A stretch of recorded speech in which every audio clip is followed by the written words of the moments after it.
Paul, as you know, has been in a Roman prison. His fate has been uncertain. One thing that has brought him joy, thank you, is that he's received a gift from the church in Philippi. We get confused there. And now he is writing to Philippi to express his thanks for their concern. He's been talking to them about what it means to live with the Prince of Peace and to have the peace that he offers.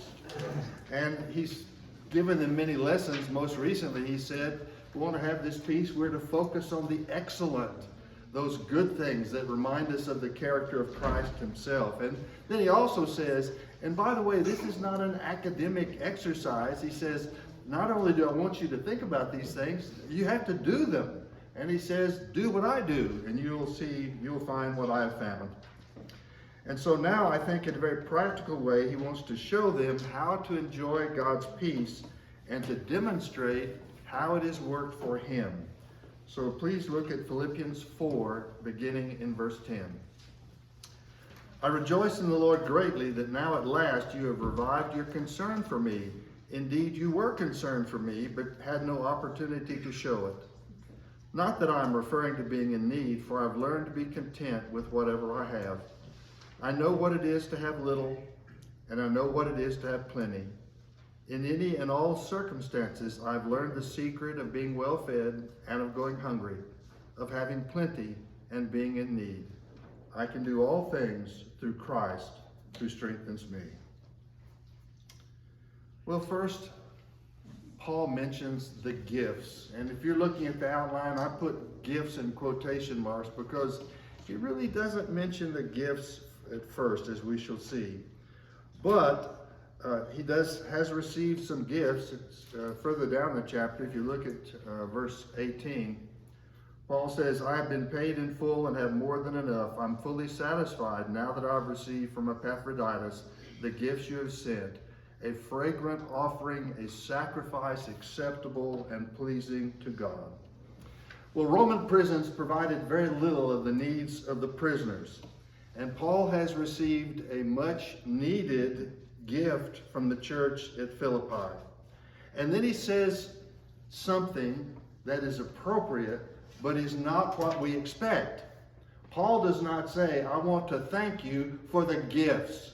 Instead, Paul says, I rejoice in your concern for me. Now, Paul has had a theme of rejoicing all through this letter. This is the last time he will mention it. But we notice that he does not say, I rejoice at your gift.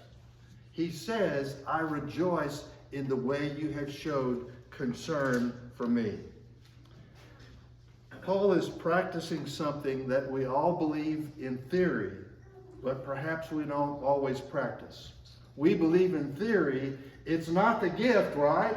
But it is the thought behind it or the love that is expressed. But Paul is practicing this various thing. He's saying, I'm grateful that you were concerned for me. For some reason, the church had not had the opportunity to send gifts to Paul. We do not know what circumstances prohibited that. We can speculate, but I will not bother to do that. But Paul says, now your concern has revived. It's an interesting term. It's actually a farming term, and it means to cause to sprout and bloom. So one poetically minded scholar says, the winter of their silence has ended, and the spring of their love has arrived. And Paul is grateful for their concern. Well, here's the question. What is the secret of this kind of attitude of a man who is in urgent need in prison and is grateful for their concern? Well, did Paul urgently need their gift? And the answer is yes. His needs in prison are very real. But as we read through the whole letter, I can't find a single time where Paul complains. He never makes any hint that I can see that he's depressed. And he does, and by the way, I think some of us might have been guilty of this at some time. He doesn't thank them in a way that makes it sound like he wants more. He just has a sincere thank you for your concern. Yes, I needed the gift, but thank you that you love me. Well, how in the world can Paul do that? A man who's in prison, in harsh conditions, chained to a Roman soldier, grateful for the gifts they have sent. How is Paul able to do this? And I want to tell you with a little tongue-in-cheek, as you'll see in a minute, Paul has been the recipient of advanced higher education. Now, I'm not talking about his degree at the University of Tarsus. And I'm not talking about his sitting at the feet of Gamaliel, although those things may help him. Paul says, I have learned to be content in every circumstance. Now, I have in your outline, I emphasize the word learn because it comes through here again and again and again. Paul says, I have learned to be content. Now, I suspect that this does not come to most of us easily. I suspect that if many of us were suffering hungry and cold in a Roman prison, we might not have learned to be content. Well, how's Paul learn this? It doesn't come to him miraculously. It's not a gift that God gives him at his conversion. Instead, Paul had taken a long and expensive education, and his education is in the school of discipline and hardship. That's very easy for me to say, that Paul has been educated in the school of discipline and hardship. But it must have been brutal for Paul to live there. You see, Paul has taken many courses in this school, and he has passed every one of them. Here's a list of some of the courses. Some of you are in school, you're taking courses. Here's a list of some of the courses that Paul has taken and passed. 3 times I was shipwrecked. For a day and a night I was adrift at sea. On frequent journeys, in danger from rivers, in danger from robbers, in danger from my own people, danger from Gentiles, danger in the city, danger in the wilderness, danger at sea, danger from false brothers and sisters, in toil and hardship through many a sleepless night, hungry and thirsty, often without food, cold and naked. I've had some wonderful classes. I had some wonderful teachers at Abilene Christian. I thank God for them every day. I don't think Paul enjoyed those courses the way I enjoyed those courses that I took at Abilene Christian. Paul has taken courses in the school of hardship and discipline, but somehow he has passed all the tests, and he says, I have learned how to have little. The fact is that Paul many times does without all the necessities, and Paul oftentimes, while preaching, works through periods of poverty. And he reminds the Corinthians, he says, to the present hour, we are hungry and thirsty. We are poorly clothed and beaten and homeless. We grow weary from the work of our own hands. And we should remember that Paul is a man who grew up with a certain amount of privilege. And in chapter 3 of this letter, he talks about all the privileges he has, and he says, I gave them all up for the sake of Christ. I think we probably read this with amazement. And for many of us, it may even be a foreign concept. I don't know, and I don't want you to raise your hands, but I wonder, how many of us have said to our son or daughter, there's no money for shoes this year? I think it's probably happened to some of us, but I don't think it's the general experience of all of us. Paul says, I have lived naked and cold and hungry and beaten and homeless. Paul says, many times I have done without. Paul says, I have learned how to have little. But then comes another surprise. He says, I have learned how to have plenty.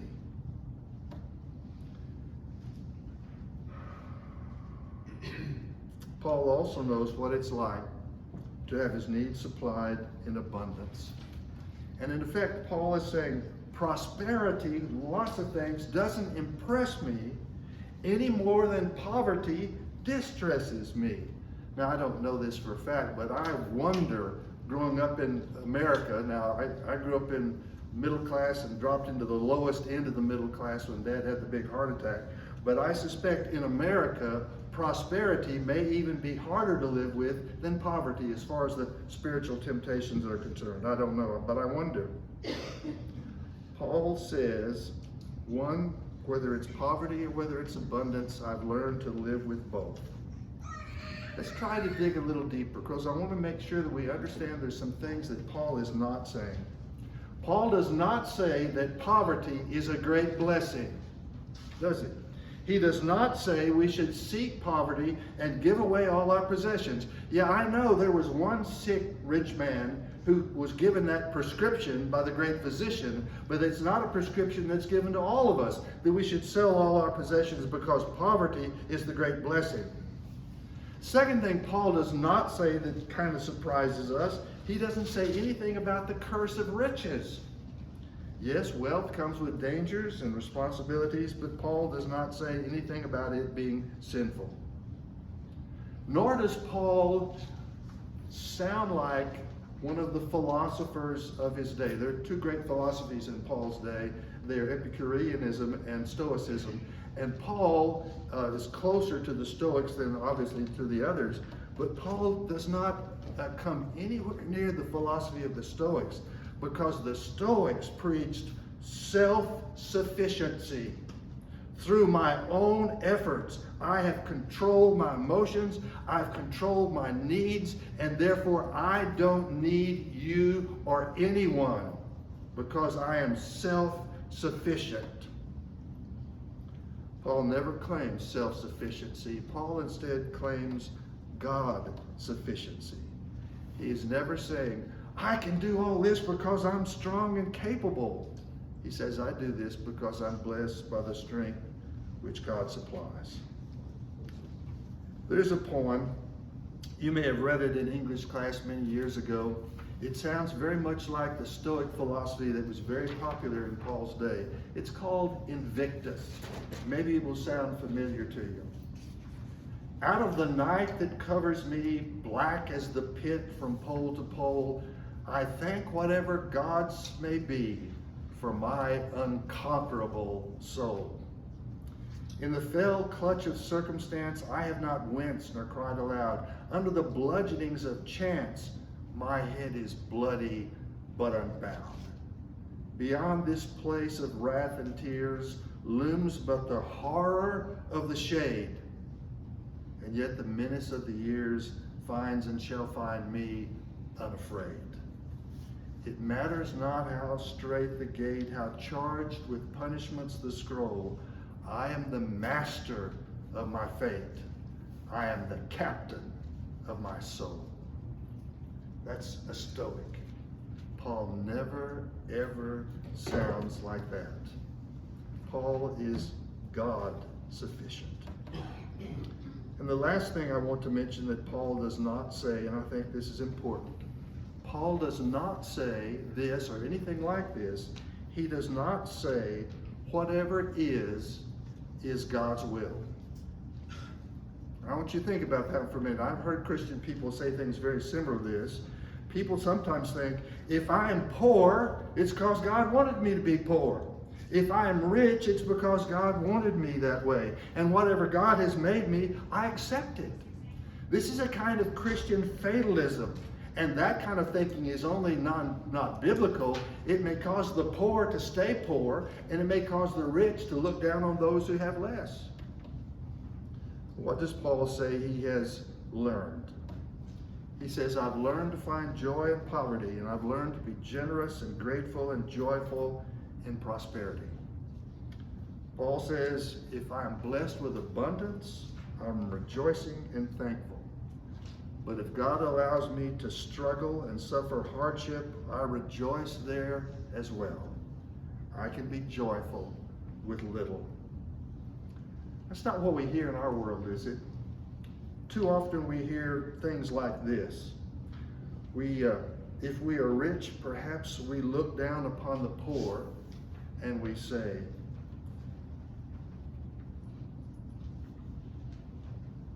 if they worked harder and didn't waste their money, they'd have more. Or maybe if we're poor, we look up at the rich and say, they can't be good people they have all that money. They must have gotten it because they ground the poor under their feet. We don't ever hear Paul say anything like that. What might Paul say to our world? I think he would say neither prosperity or poverty is important to me at all. Well, Paul, what is important to you? If prosperity isn't important and poverty isn't important, what is important to you? Paul says, having Christ within and sharing Christ with the world. That's what's important to me.